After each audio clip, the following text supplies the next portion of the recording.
Well, good afternoon. Thank you for joining us on our midweek Bible study. We are in the book of Ruth, and again, continuing in this saga of the building love story between Ruth and Boaz.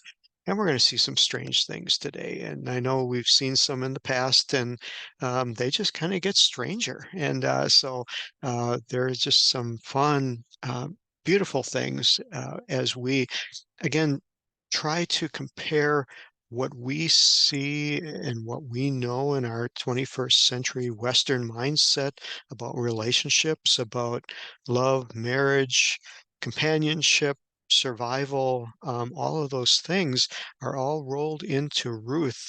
And again, this is a stretch for me. It's, I think, difficult for all of us being where we are today to understand what things might have been like back in those times when women were definitely marginalized, women were at a disadvantage. It was a male dominant society.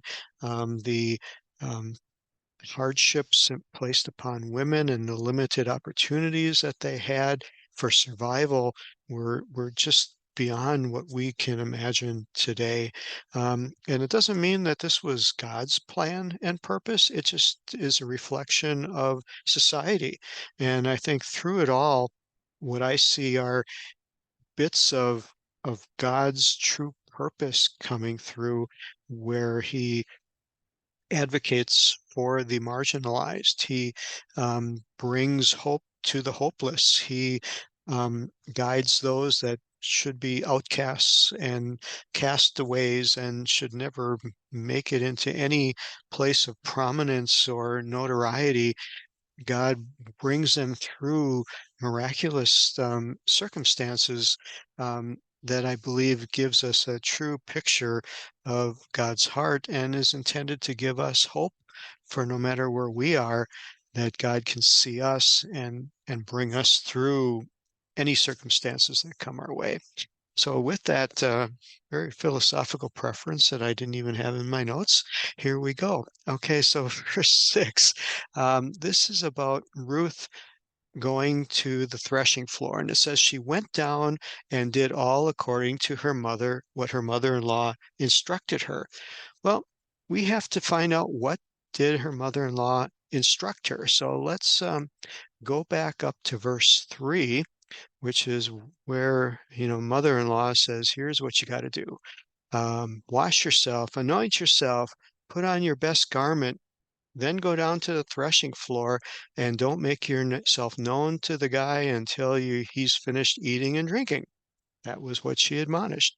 Well, when we get to verse 6, do you see anything different here? Do you see what how did she follow um, Naomi's guidance? It says she went to the threshing floor, then she did all that her mother-in-law instructed her. The difference is that in verse 3, she was supposed to do all these things first and then go to the threshing floor. I would not have caught this, but certainly the commentators did. And so we're going to take a look at this, what the commentator Hirsch says, and Ruth didn't follow the bidding in every detail. And of course, here is what is called midrash. This is the input by the rabbis as to why she did what she did. And of course, midrash means an opinion, and there are many different opinions, and they list them all. And we, as the reader, kind of get to sift through this because there's no one who's right, and maybe there's no one who's wrong. We get to allow God to impress upon us that we can accept some of these or we can reject them all. So, in that thought here, he said that Ruth didn't follow, and she feared that by going to the threshing floor perfumed and festively attired, she would become an attraction and make it impossible for her to do her mission. And so that's why the word order is that she went down to the threshing floor and then she did everything that Naomi told her to do. So that was Rashi and another rabbi called Malbim. Um, that's interesting.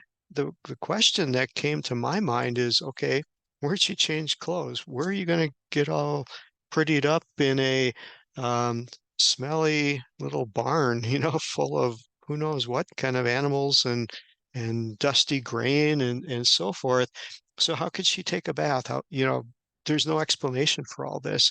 But again, it's the way, Jewish sages look at the scriptures. Um, to me, it is somewhat of a teaching tool to help guide me, and that's why I'm passing it on to you, is to, when we read these and we see these accounts, um, question the word order, question the words that are used, look at them and see if they compare. Every time you see a New Testament reference to an Old Testament scripture, go back and look it up, find out where it is. Um, how is it written? Do the words compare word for word? Are they similar but not the same? These are all things intended to pique our interest, to help us to um, have a hunger in our heart, is how I look at it, to search and to study. And again, there's no right or wrong reason. You may not come up with any answers, but you will come up with a deeper understanding, and you will have the ability to hone your spiritual antennas, if you will, or your study muscles, or your insight. By doing these things will make you a better Bible reader, because you'll be more attuned and you'll be looking for these things rather than just reading them over. So that's a hidden purpose here. So she's down there anyway, however it happened, however she got there. And in verse 7, here's the Boaz. He ate, he was drunk. This word was drunk is a very challenging word as we open it up. It just says that he was drinking. It's used for drinking anything. It is not specific to any kind of alcoholic beverage, any type of amount that was consumed, little or a lot. But we understand from the context here that whatever he did, he was cheerful. Now, you'll find many different translations will say his heart was merry. The word cheerful here is the word tov, which comes from the word meaning good, meaning he had a goodness of feeling, a goodness, and then the next word is libo, in his heart. So whatever meal he had, whatever beverages he consumed, he wasn't sad, he wasn't downcast, he wasn't sick. He was cheerful in his heart. So I'll let you think however extreme you want to place on that phrase here. But what we do know is it made him sleepy. He went down to lie out at the end of the heap of grain, and she was able to come and lift off his blanket and cover his feet and lay down there, and he was not aware of it. He didn't wake up because his feet got cold. He wasn't startled because of movement. So we get to think that he was either very, very tired, or he was tired and a little inebriated to where he was kind of out of it, and he didn't wake up until the middle of the night.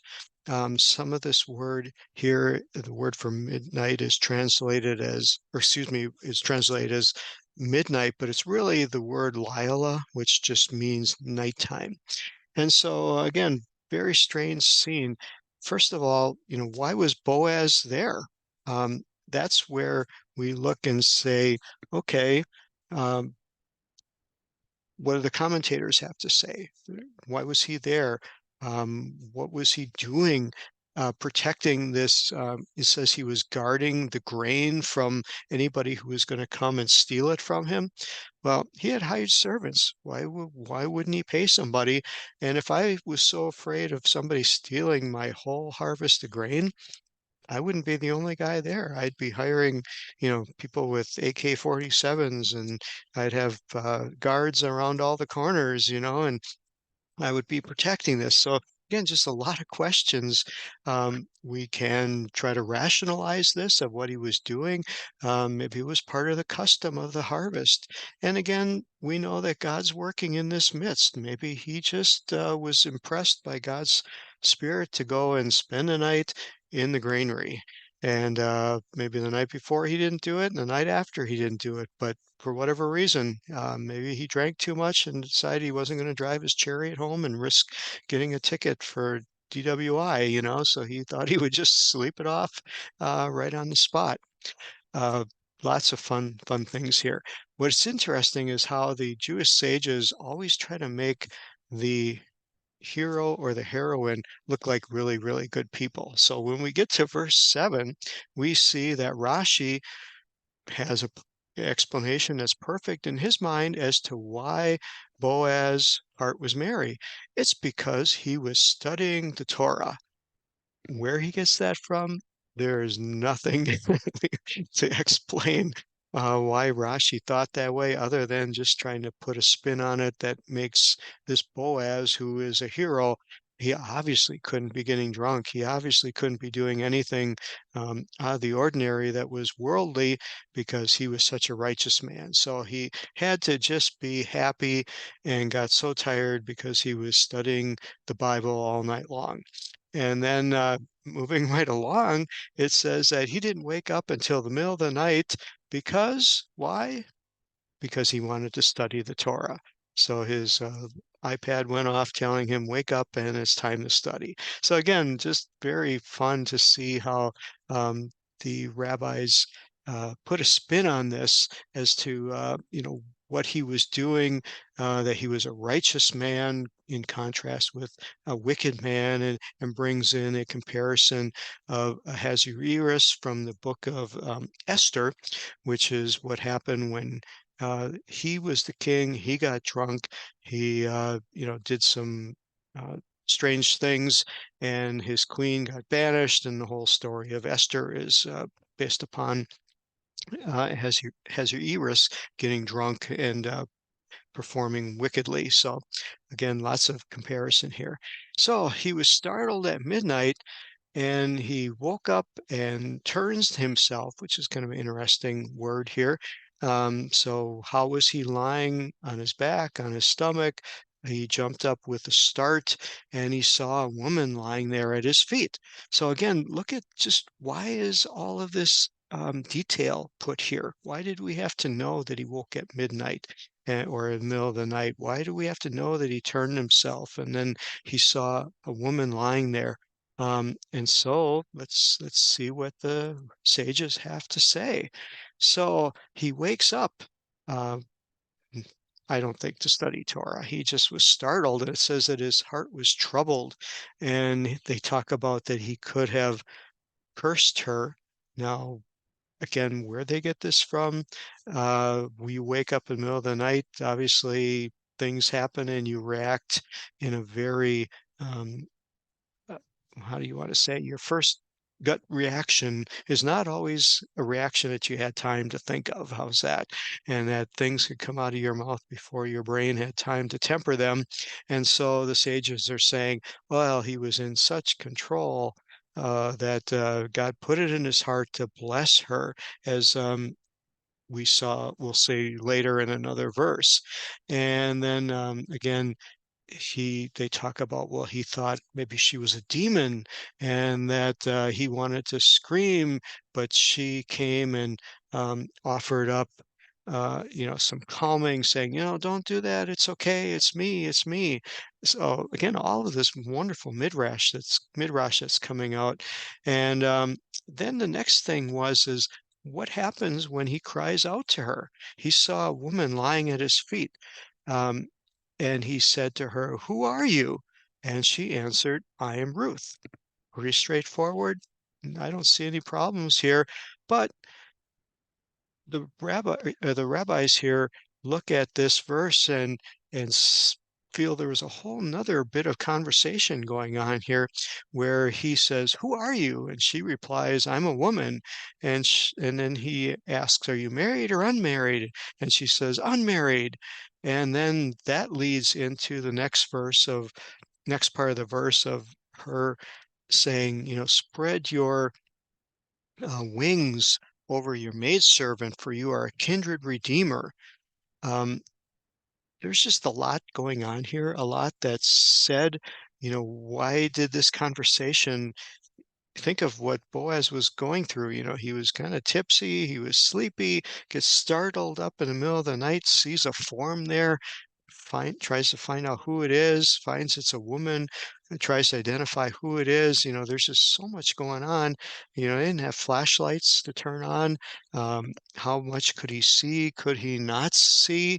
And just a really strange situation. And then suddenly they go into this conversation of redeeming and marriage and all of this. So it's just very, very interesting. And just the wording that she uses to take me under your wing.